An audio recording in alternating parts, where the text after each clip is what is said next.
7 number की गाथा है। देखिए, वैसे तो अपन ने इस सभा में अनेक ग्रंथ पढ़े हैं, लेकिन अपन ने ये विचार किया भाई पंच परमागम भी अपने को पढ़ने में आए, और उस क्रम में हम पढ़ते हुए पंच परमागमों में समय सार, प्रवचन सार, नियम सार और पंचास्तिकाय के बाद अंत में ये अष्टपाहुड़ पढ़ने लगे थे। और इस अष्टपाहुड़ में भी 8 पाहुड़ों में से हम 5 पाहुड़ तो कंप्लीट कर चुके थे। पहला अपना जो है दर्शन पाहुड़, दूसरा सूत्र पाहुड़, तीसरा चारित्र पाहुड़, चौथा बोध पाहुड़ और 5वां भाव पाहुड़। और इसके बाद ये 6ठे नंबर का पाहुड़ मोक्ष पाहुड़ अपन पढ़ रहे थे। इसी बीच में लॉकडाउन हुआ और ये अपना अधूरा रह गया। देखो, अपन चाहते हैं कि ऐसी भावना भाते हैं कि वापस ऐसी लॉकडाउन जैसी परिस्थितियां ना आवे। हालांकि काले बादल मंडराने तो लगे हैं।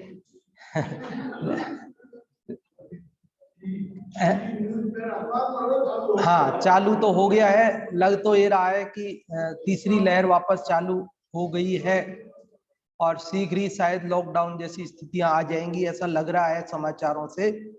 लेकिन जो भी स्थिति बनेगी सो बनेगी, है ना। क्रमबद्ध में जो सुनिश्चित है वो हो। तो अपन तो सावधानी रखते हुए थोड़ा दूर दूर बैठते हुए और मास्क वगैरह सबका उपयोग प्रारंभ कर देंगे व्यवस्थित रूप से, और जो भी अपनी लापरवाही हो रही तो सुधार लेंगे उसको, और इसको अपन वापस से प्रारंभ करते हैं। देखिए, ये 77वीं गाथा में क्या बात कहने जा रहे हैं, इसकी उत्थानिका पढ़ते हैं पहले। आगे कहते हैं कि जो इस काल में भी रत्नत्रय का धारक मुनि होता है, वह स्वर्ग लोक में लौकांतिक पद इंद्र पद प्राप्त करके यहां से चय कर मोक्ष जाता है, इस प्रकार जिन सूत्र में कहा है।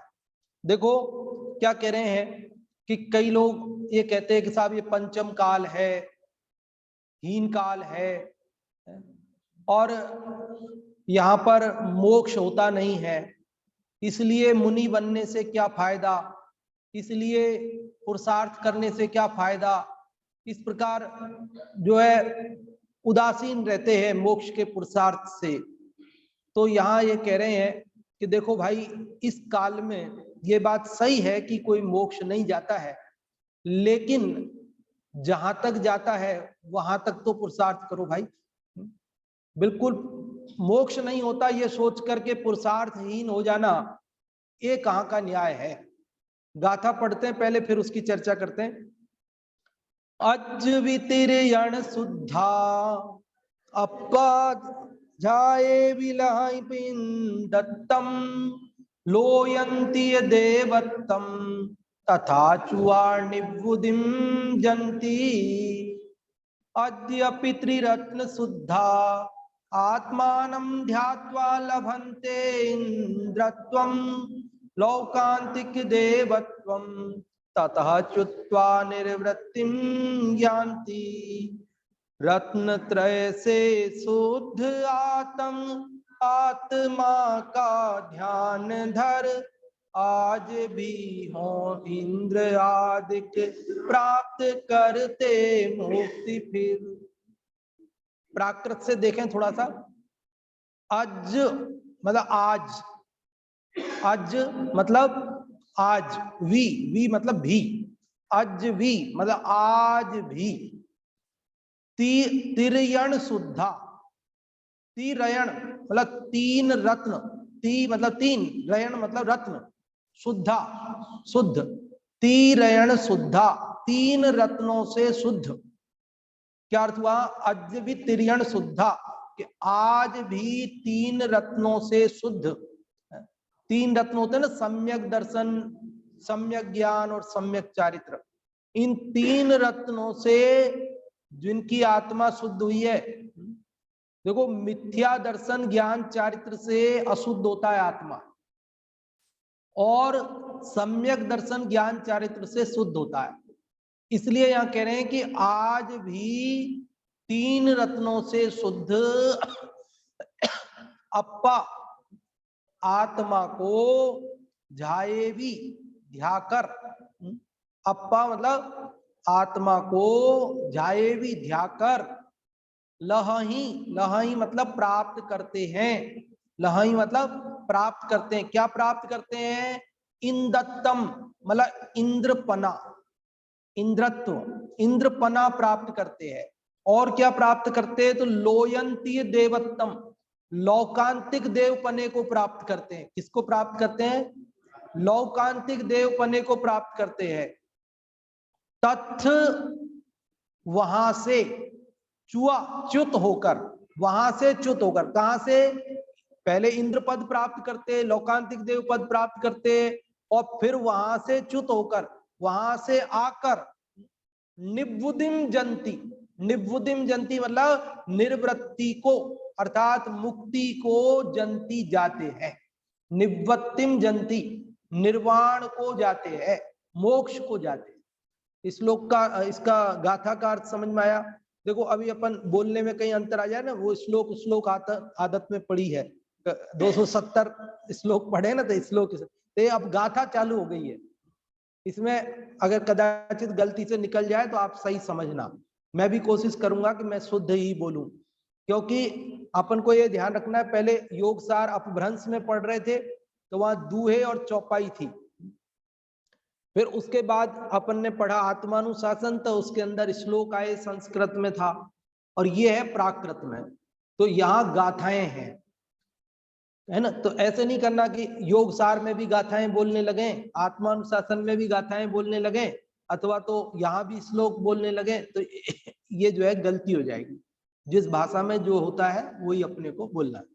तो गाथा का अर्थ समझ में आया आपको? एक बार फिर से बोलता हूं, आज भी 3 रत्नों से शुद्ध आत्मा को ध्याकर इंद्रपने और लौकांतिक देवपने को प्राप्त करके वहां से च्युत होकर निर्वाण को प्राप्त होते हैं, मोक्ष को जाते हैं। देखिए इसके अंदर आचार्य गुणभद्र आगे ना, वापस देख लो। आचार्य कुंद देव क्या कह रहे हैं? आचार्य कुंद देव ये कह रहे हैं कि यह जो लोग सोचते हैं कि पंचम काल है, अभी मोक्ष होता नहीं है, और इसलिए हमें मुक्ति का पुरुषार्थ करके क्या करना है, सम्यक दर्शन प्राप्त करके क्या करना है, स्वाध्याय करके क्या करना है, मुनि बन के क्या करना है, तो कह रहे ऐसा सोचना ठीक नहीं है। आज भी भले सीधे मोक्ष यहां से नहीं जाते, लेकिन आज भी मुक्ति का मार्ग बंद नहीं हुआ है।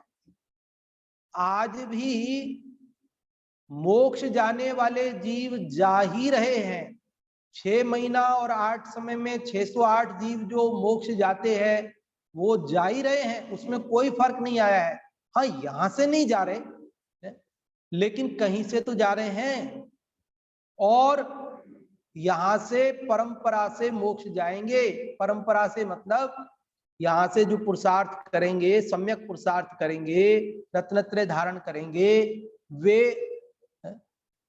कहीं इंद्र बन गए, अथवा लौकांतिक देव बन गए, अथवा कोई और बड़े पद को पा गए, अथवा तो विदेह क्षेत्र आदि में जन्म हो गया, और फिर वहां तो निरंतर चतुर्थ काल वर्तता है, वहां तो पंचम काल होता नहीं है, तो वहां से भी जीव मोक्ष जा सकते, कहीं से इस, हाँ जा सकते हैं, जाते हैं, वहां तो निरंतर जाते हैं, निरंतर जाते हैं, मतलब वहां तो काल परिवर्तन नहीं होता। काल परिवर्तन नहीं मतलब काल द्रव्य की पर्याय तो होती है, पर्याय तो पलटती है, लेकिन वो चतुर्थ कालवत ही रहता है।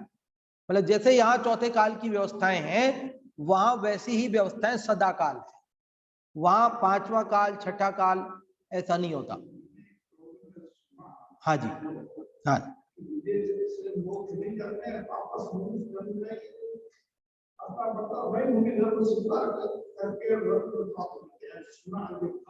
नहीं बाबूजी, विदेह क्षेत्र में मनुष्य होते हैं ना, और वहीं से मोक्ष चले जाते हैं, ऐसा कुछ नहीं। 20 तीर्थंकर तो वहां मिनिमम हमेशा विद्यमान है ही। सीमंदर आदि जो 20 तीर्थंकर हैं वो तो कम से कम सदा विद्यमान रहते ही हैं, और उनका दिव्य ध्वनि आदि समोसरण के द्वारा उपदेश होता ही है, और अनेक जीव भव्य जीव मुक्ति मार्ग पाकर के पधारते हैं मोक्ष। उसमें कोई दिक्कत नहीं है वहां से मोक्ष जाने में। हाँ, जो जो भोग भूमि का भाग है वहां से तो नहीं जाएंगे। विदेह क्षेत्र में जो भोग भूमि का भाग है, भोग भूमि के भाग में से तो कहीं से भी नहीं जाएंगे ना, कर्म भूमि वाले भाग से ही जाएंगे। जो कर्म भूमि वाला हिस्सा है वहां से जाएंगे, जाते हैं कर्म भूमि वाले में। मतलब उसमें जो भोग भूमि का हिस्सा होगा ना, उस भोग भूमि में से तो मोक्ष होता नहीं। वहां तो कोई जीव नरक भी नहीं जाता, कोई मोक्ष भी नहीं जाता, सब मर के देवगति को जाते, वो तो अलग बात है। लेकिन जो कर्म भूमि वाला हिस्सा है वहां से तो जाते ही। हाँ तो इस गाथा का अर्थ अब अपन एक बार यहां से भी पढ़ देता हूं मैं आपको। अपन ने प्राकृत से देख लिया। अभी इस पंचम काल में भी जो मुनि सम्यक दर्शन ज्ञान चारित्र की शुद्धता युक्त होते हैं, वे आत्मा का ध्यान कर इंद्र पद अथवा लौकांतिक देव पद को प्राप्त करते हैं और वहां से चय कर निर्वाण को प्राप्त होते हैं। कहते इस पंचम का, अभी इस पंचम काल में भी मुनि, जो मुनि सम्यक दर्शन ज्ञान चारित्र की शुद्धता युक्त होते हैं, वे आत्मा का ध्यान करके इंद्र पद अथवा लौकांतिक देव पद को प्राप्त करते हैं और वहां से चय कर निर्वाण को प्राप्त होते हैं। देखो, जो व्यक्ति ये कहता है कि साहब इस पंचम काल में यहाँ से मोक्ष नहीं होता, इसलिए मोक्ष का पुरुषार्थ करना बेकार है, धर्म करना बेकार है, वो तो इस प्रकार बात करता है कि मानो एक बच्चा अपने पापा से बोलता है कि पापा जी कल से मैं स्कूल नहीं जाऊंगा। पापा ने पूछा बेटा कल से स्कूल क्यों नहीं जाएगा? तो उसने कहा पापा मैं कल से स्कूल इसलिए नहीं जाऊंगा क्योंकि अपने गांव में कॉलेज तो है नहीं है, और जब कॉलेज नहीं है तो मैं स्कूल की पढ़ाई करके क्या करूंगा? जब मैं यहाँ से स्कूल पढ़ लूंगा, मेरा स्कूल की पढ़ाई पूरी हो जाएगी, फिर कॉलेज है ही नहीं, तो कॉलेज है नहीं तो मेरा पढ़ना तो सब बेकार चला जाएगा, इसलिए मैं कल से पढ़ने नहीं जाऊंगा। तो बोलो उसका कहना ये ठीक है कि नहीं? ठीक नहीं है। क्यों नहीं है ठीक? उसके पापा जी क्या कहेंगे उससे?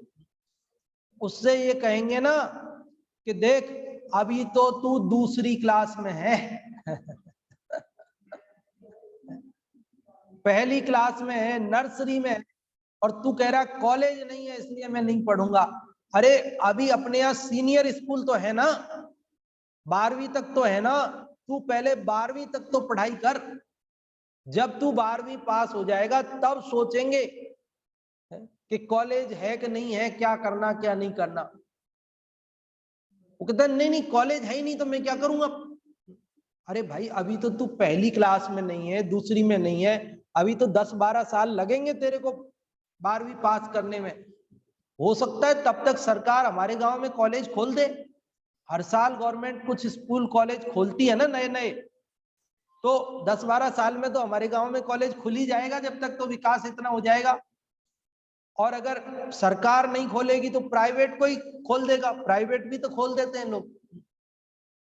और अगर प्राइवेट नहीं खोलेंगे तो हम शहर में जाके बस जाएंगे, उसमें क्या है? मैं भी दुकान शहर में ही लगा लूंगा और तू शहर में पढ़ लेना, अपन वहीं शहर में घर खरीद लेंगे। और यदि हमारे पास इतने पैसे नहीं हुए कि हम शहर में घर खरीद सकें और दुकान लगा सकें, तो हम यहीं रहते रहेंगे, तेरे लिए एक कमरा दिला देंगे वहां पे, तू पढ़ लेना, वहां किराए से दिला दे, हॉस्टल में रख देंगे। नहीं तो यहीं से अप डाउन कर लेना, रोज बस से जाना रोज आ जाना। और नहीं तो प्राइवेट का फॉर्म भर देना, प्राइवेट भी तो कॉलेज होता है।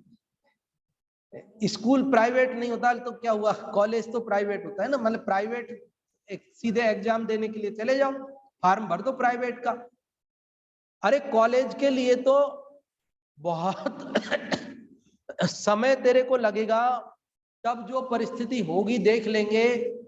अभी से तू ये कहता है कि मैं स्कूल नहीं जाऊंगा, तू पहली सीढ़ी पे नहीं चढ़ना चाहता और तू बोलता है मैं कॉलेज नहीं है इसलिए मैं स्कूल पढ़ने नहीं जाऊंगा। तो ये तेरा कहना बिल्कुल भी ठीक नहीं है। उसी प्रकार यदि हम ये सोचें कि पंचम काल में यहाँ से मुक्ति नहीं होती है, इसलिए हमारे को धर्म करना, स्वाध्याय करना, सम्यक दर्शन और मुक्ति का पुरुषार्थ करना ये सब बेकार है, तो ये हमारा सोचना ठीक नहीं है। भाई मोक्ष नहीं होता पर सम्यक दर्शन तो होता है।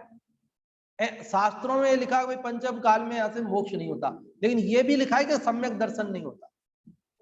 अरे शास्त्रों में तो ये लिखा है कि पंचम काल के अंत तक सच्चा मुनिपना भी होता है, तो तू मुनि तक बन सकता है भाई। तू अभी सम्यक दर्शन ही प्राप्त नहीं हुआ और तू पहले ही जी चुराता है, पुरुषार्थ से दूर भागता है, तो ये हमारा सोचना ठीक नहीं है। इसलिए आचार्य कुंद देव हमें इस 77वीं गाथा में मोक्ष पहाड़ में क्या कह रहे हैं कि आज भी 3 रत्नों से शुद्ध आत्मा को ध्याकर इंद्रपने को प्राप्त किया जा सकता है, चक्रवर्ती पने को प्राप्त किया जा सकता है, कहीं लौकांतिक देव पने को प्राप्त हो सकता है और महार्धिक देव, राजा इत्यादि अनेक पदवियों को प्राप्त करके और पुनः मनुष्य भाव प्राप्त करके मुक्ति को प्राप्त किया जा सकता है। इसलिए तू इस पुरुषार्थ से दूर मत भाग। अब इस श्लोक के अंदर और भी कुछ रहस्य हैं। देखिए क्या कह रहे हैं इसके अंदर, तिरयण शुद्धा, 3 रत्नों से शुद्ध, मतलब आज भी, वो तो बात हो गई आज भी, अब 3 रत्नों से शुद्ध मतलब आत्मा की शुद्धि 3 रत्नों से होती है। मतलब सम्यक दर्शन ज्ञान चारित्र से आत्मा की शुद्धि होती है। लोग किससे शुद्धि मान रहे हैं कि साहब नहाने से शुद्धि होएगी, कि नहाने से तो आत्मा को तो जल छूता ही नहीं है, तो आत्मा की तो नहाने से शुद्धि होती नहीं है, फिर किसकी होती है? अरे शरीर की कहां शुद्धि होती है? पर अमल मल भर्यो भीतर, कौन विधि घट सुचि कहे। अरे जिस घड़े के अंदर मैल भरा हो और ऊपर से उसको कितना धोएं कि वो घड़ा शुद्ध हो जाए, तो ऐसे ये पल रुधिर राधमल थैली की कस बसादिते में, ये जो गंदे सप्त कुधातुओं से भरा हुआ शरीर है, ये पानी से धोने से कहां शुद्ध होने वाला है? तो फिर पानी से शुद्धि किसकी होती है? आत्मा की होती नहीं, क्योंकि आत्मा को छूता नहीं, और शरीर की हो नहीं सकती क्योंकि अंदर मैल भरा है। उसको पानी से धोने से वो शुद्ध कैसे माना जा सकता है? बोलो मैं पानी मुंह में भर लूं और कुल्ला करके मंजन मंजन करके और उसके बाद भर के और मैं आपके ऊपर थूक दूं तो? अरे मंजा पानी, मंजा, अभी मैंने मंजन किया, पहले मांजा था मुंह को मांजा था मैंने, और मांजने के बाद मंजा पानी है। बोलो कि पंडित जी आपको क्या हो गया है कि मुंह भी कहीं मंजता है? मुंह आपने भले ही मंजन किया हो पर वो तो जूठा ही है, और उसमें पानी भर के आपने हमारे ऊपर डाल दिया, हमें तो नहाना पड़ेगा। अब नहाने से शुद्धि होगी कि नहीं होगी वो अलग बात है, लेकिन ये तो व्यक्ति तो कहने वाला नहाने से होगी क्या शुद्धि? हम जल से शुद्धि मान रहे हैं, नहा नहा करके शुद्धि मान रहे हैं, कपड़े धो धो कर शुद्धि मान रहे हैं, लेकिन यहाँ भैया शरीर हम है नहीं, हम आत्मा है, और हमारी शुद्धि सम्यक दर्शन से होती है, हमारी शुद्धि सम्यक ज्ञान से होती है, हमारी शुद्धि सम्यक चारित्र से होती है, हमारी शुद्धि जल से नहीं होती है। वो लोक व्यवहार में जल से शुद्धि की विधि प्रचलित है, सो अल्पतम जल से शुद्धि का विधान गृहस्थों के लिए जो है उतना समझना। लेकिन परमार्थ से देखा जाए तो जल से शुद्धि, बल्कि अनछने जल से नहाने वालों को तो शुद्धि कहाँ होती है, अशुद्धि हो जाती है। क्योंकि बिना छने हुए जल के जो असंख्यात अनंत जीव हैं, उनकी लाश हमारे बालों में फंस जाती है, हमारे कान पे, नाक पे, शरीर पे, कंधों पे लटक जाती है। अपन नहाते अनछने जल से नहाते हैं तो क्या होता है, तो वो उसमें जो जीव है उनकी लाशें लिपट जाती है हमसे, और वो लाशों को, एक लाश को कंधा देवे तो आके नहाते, और इतनी लाश अपने कंधे पे, अपने शरीर पे लाद करके हम समझते हैं हम शुद्ध हो गए, और आकर के मंदिर में अनछने जल से नहाने वालों को, अनछना जल काम में लेने वालों को तो कभी सूतक मिटता ही नहीं है। क्योंकि एक के 12 दिन का सूतक मरण का होता है, और इतने जीवों का मरण जिसके शरीर के ऊपर हो रहा है, तो कितने, कब सूतक पूरा होगा? वो पूरा होवे उसके पहले तो वापस नहा लेते, अगले दिन वापस, एक ही दिन में 2 बार।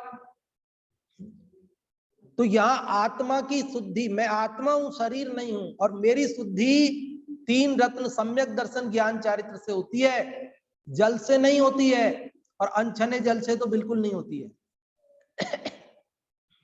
अगर आपको इस बारे में और जानना है तो आपको 8 श्लोक उसके पढ़ने पड़ेंगे, पद्मनंदी पंचविंशति का। पद्मनंदी पंचविंशति का ग्रंथ है ना, पद्मनंदी आचार्य का लिखा हुआ, उसके अंदर एक पूरा पंचविंशति है ना, 25 अध्याय, 25, उसमें एक अधिकार है स्नानाष्टक, स्नानाष्टक नाम का अधिकार, जिसमें स्नान के बारे में 8 श्लोक है। तो नहाने से है ग्लानि, मन की ग्लानि मिटाने के लिए है, वो भी गृहस्थों के लिए है। मुनिराज तो नहाते नहीं है, मुनिराज तो आजीवन अस्नान व्रती है, और गृहस्थों के लिए ये स्नान आदि की व्यवस्था व्यवहार में से प्रतिपादित है। तो वहां ये ध्यान रखना कि पानी हम छान करके, और अल्प जल में जितनी शुद्धि का जैसा, लेकिन असली ये बात भी ध्यान रखना कि परमार्थ शुद्धि, प्राणी सदा शुचिशील संयम ज्ञान ध्यान प्रभावते। प्राणी किससे शुचि होता है? प्राणी सदा शुचिशील, शील से, सदाचार से, संयम से, शील संयम, और क्या बोला मैंने?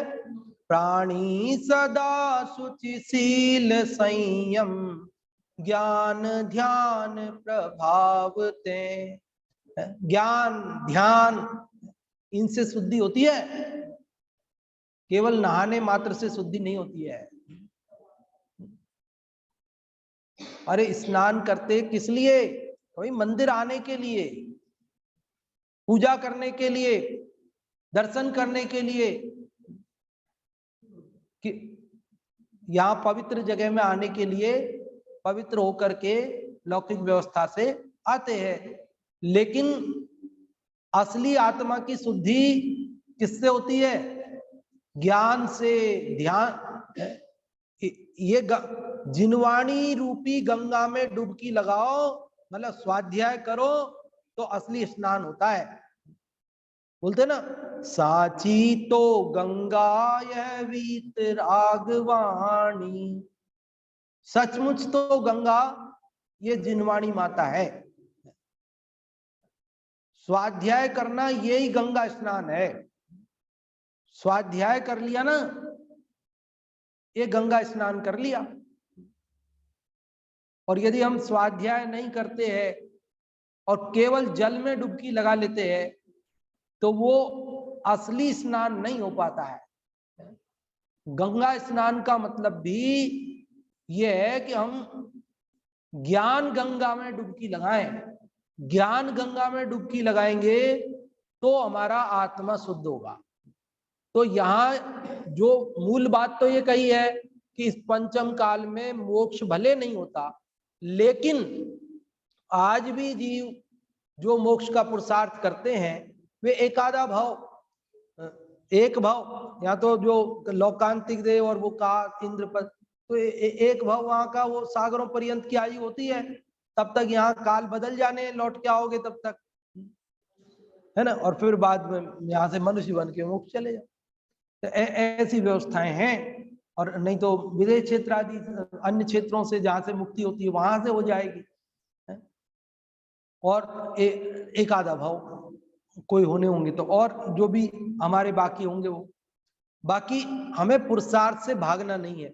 लेकिन इस में एक शब्द से, एक शब्द से बात याद आती है कि यहाँ 3 रत्नों से शुद्ध, मतलब ये कहना चाहते हैं कि भाई देखो आत्मा रत्नत्रय से शुद्ध होता है, आत्मा जल आदि से शुद्ध नहीं होता है। और भी यदि हम बात करें इसके अंदर तो और भी बहुत सारी बातें हैं।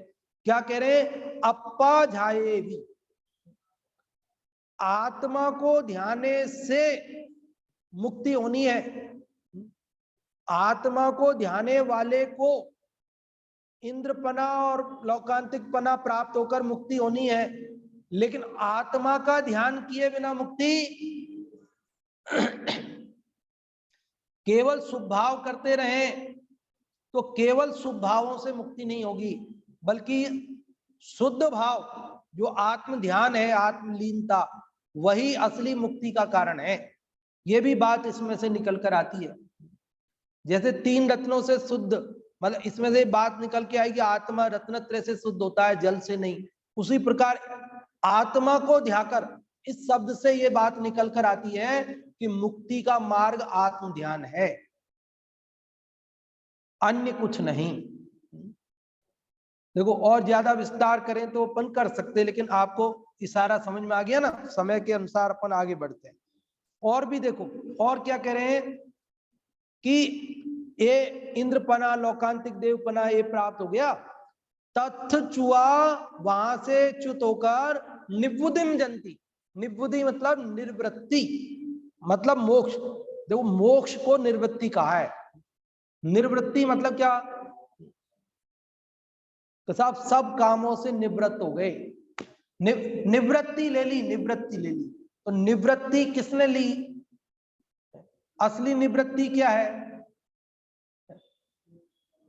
न कुछ करना न धरना, खाना न पीना, आना न जाना,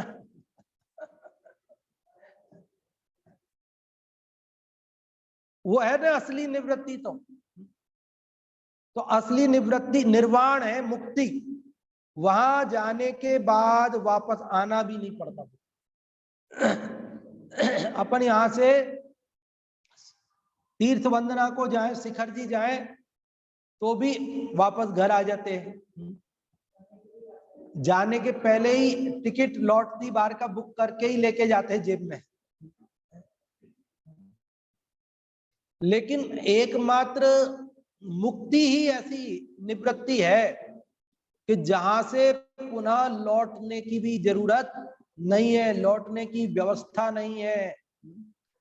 वहां कुछ करना नहीं है, कि कमाना तो नहीं है, कि बनाना भी नहीं है, खाना भी नहीं है, कुछ भी नहीं करना है, कुछ नहीं करना है। हाथ पे हाथ धर के बैठना है। हाथ भी नहीं है जिसको हाथ पे हाथ धरना है, हाथ है ही नहीं है, सिद्धों को हाथ ही नहीं है, तो हाथ पे हाथ भी क्या धरेंगे, अरहंत के हाथ। निवृत्त मतलब जो मुक्ति है वो पूर्ण निवृत्ति का नाम है। और पूर्ण निवृत्ति किसको होती है, तो कहते हैं जो 3 रत्नों से शुद्ध है, आत्मा का ध्यान करता उसे होती है। इस पूरी गाथा में से ये जो 3 शब्दों की हमने चर्चा की, इन 3 ही शब्दों को ले लो तो पूरा मुक्ति का मार्ग आ गया ना। फिर रत्नत्रय, आत्मा का ध्यान और मुक्ति, बस ये है विधान। मुक्ति का विधान इतना सा है कि रत्नत्रय, आत्मा का ध्यान और मुक्ति, इतना मुक्ति का मार्ग है बस। अब ए और बात देखो कि हमें जिस चीज की प्राप्ति करनी है तो उसका उपाय भी उस जैसा ही होगा ना। क्या हमें जैसी वस्तु चाहिए हमें उपाय भी वैसा करना पड़ेगा ना, या उससे विपरीत करने से काम चलेगा। मान लीजिए मैं ये चाहता हूं कि ये जो बोर्ड है ये व्हाइट की बजाय ब्लैक हो जाए, ब्लैक बोर्ड चाहिए, तो मैं इसे ब्लैक कलर से पोतूं, क्या ब्लू से पोतूं, कि रेड से पोतूं, किससे पुताई करूं इसकी कि ये ब्लैक हो जाए। मुझे ब्लैक चाहिए ना, तो मुझे ब्लैक से ही पोतना पड़ेगा। तो मुझे क्या चाहिए, निवृत्ति चाहिए ना, निर्वाण चाहिए। निर्वाण क्या चाहिए, निर्वाण चाहिए ना, पूर्ण निवृत्ति। तो निवृत्ति की प्राप्ति किससे होगी, प्रवृत्ति से कि निवृत्ति से? भाई निवृत्ति की दशा चाहिए तो निवृत्ति की दशा की प्राप्ति निवृत्ति से ही होगी, वो प्रवृत्ति से। जैन धर्म निवृत्ति का मार्ग है, मुक्ति का मार्ग निवृत्ति का मार्ग है, प्रवृत्ति का नहीं है। यहां किसी भी प्रकार की प्रवृत्ति वो मुक्ति नहीं देती, बल्कि मुक्ति क्या देती है, निवृत्ति, पर से निवृत्ति। और प्रवृत्ति चाहिए तो स्व में प्रवृत्ति, पर में प्रवृत्ति कुछ भी काम आएगी नहीं। पर से पूर्णता निवृत्ति, स्व में प्रवृत्ति, यही मुक्ति का मार्ग है। समझ में आ रही बात? देखो अब भावार्थ पढ़ देते हैं जल्दी से। कोई कहते हैं कि अभी इस पंचम काल में जिन सूत्र में मोक्ष होना कहा नहीं, इसलिए ध्यान करना तो निष्फल खेद है। कई लोग कहते हैं ध्यान करेंगे तो भी परेशान होंगे, मोक्ष होना नहीं है। उसको कहते हैं कि भाई, उसको कहते हैं कि हे भाई, मोक्ष जाने का निषेध किया है और शुक्ल ध्यान का निषेध किया है, परंतु धर्म ध्यान का निषेध तो किया नहीं। भाई अभी शुक्ल ध्यान नहीं हो रहा, मुक्ति नहीं हो रही, लेकिन धर्म ध्यान तो हो रहा है। अभी भी जो मुनि रत्नत्रय से शुद्ध होकर धर्म ध्यान में लीन होते हुए आत्मा का ध्यान करते हैं, वे मुनि स्वर्ग में इंद्र पद को प्राप्त होते हैं, अथवा लोकांतिक देव एक भवावतारी हैं उनमें जाकर उत्पन्न होते हैं। एक और बात समझ लेना, कई लोगों को ये लगता है साहब हमें मोक्ष तो नहीं जाना है, वहां क्या करेंगे जाके, कुछ खाना पीना घूमना फिरना कुछ नहीं, वहां तो हमें तो स्वर्ग में जाना है, हमें तो इंद्र बनना है, तो भी यही करना पड़ेगा। या करे जो रत्नत्रय से शुद्ध है और जो आत्मा का ध्यान करते हैं, वे इंद्र पने को, लोकांतिक देव पने को, मतलब जगत के जो सर्वोत्कृष्ट पद है ना, वो धर्मात्मा जीवों को मिलते हैं। पुण्य भी आप केवल पुण्य करने जाओ तो इतना उत्कृष्ट पुण्य नहीं बनता कि जो आपको ऐसे उत्कृष्ट पद दिलाए।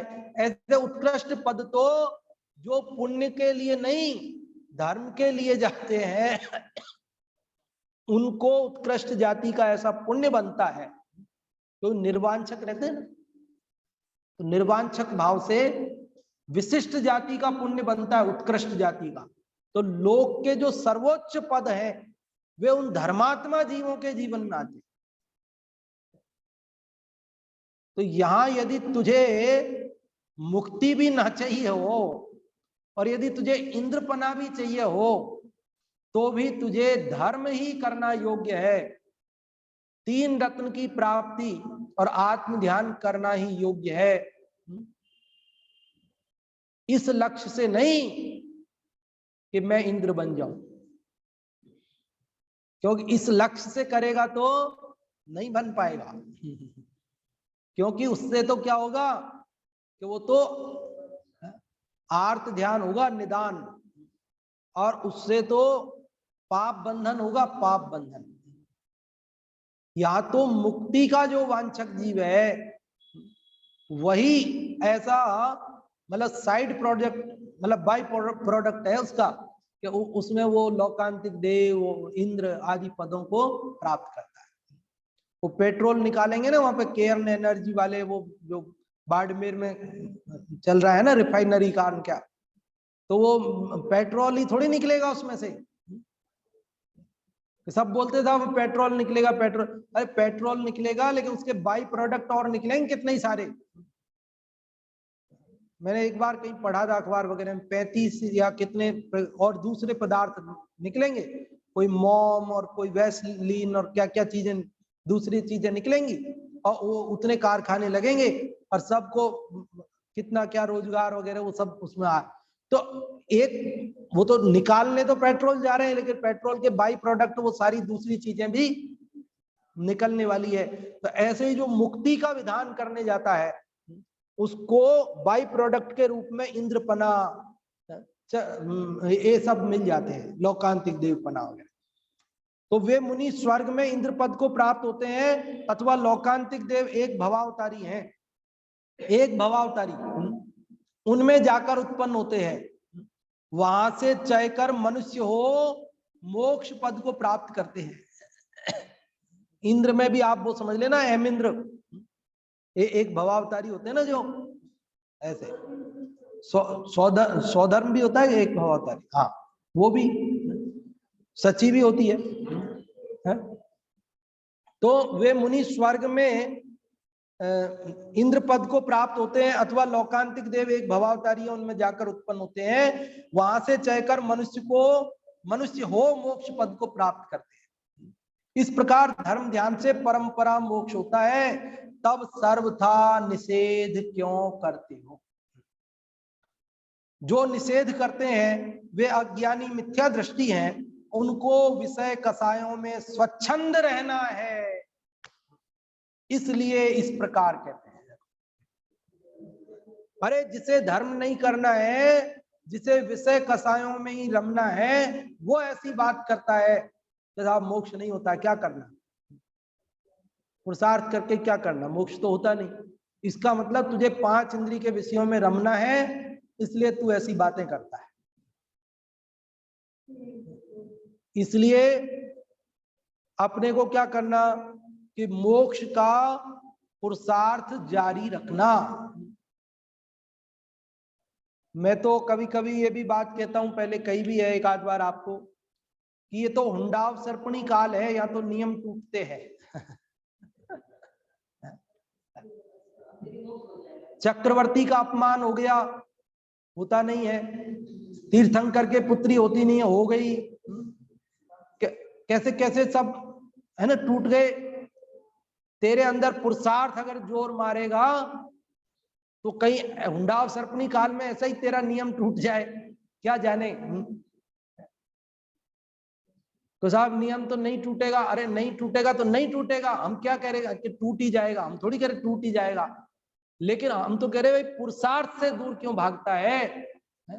हमें मुक्ति का पुरुषार्थ अवश्य करना, उससे दूर नहीं भागना, परंपरा से मुक्ति तो होती है। तो आज अपन ने इस अष्टपाउड़ी ग्रंथ में 6वें मोक्ष पाउड़ के अंदर 77 नंबर की गाथा पढ़ी, जिसमें हमने ये बात पढ़ी कि आज भी इस पंचम काल में भी इस भरत क्षेत्र से भी सीधे भले मोक्ष ना होता हो, लेकिन परंपरा से मोक्ष का क्रम जारी है। हम यदि सम्यक पुरुषार्थ करते, 3 रत्न प्राप्त करके मुनि बनकर मुक्ति का आत्म ध्यान करके अगर पुरुषार्थ करते हैं, तो लोकांतिक देव इंद्र पद आदि एक भवावतारी होकर पुनः मनुष्य होकर मुक्ति को प्राप्त कर सकते हैं। तो हमें अवश्य ही मुक्ति के पुरुषार्थ में लगना योग्य है, स्वच्छंदी रहना योग्य नहीं है। शेष चर्चा अगली गाथा के माध्यम से अपन कल करेंगे। अभी अपन जिनवाणी स्तुति करेंगे।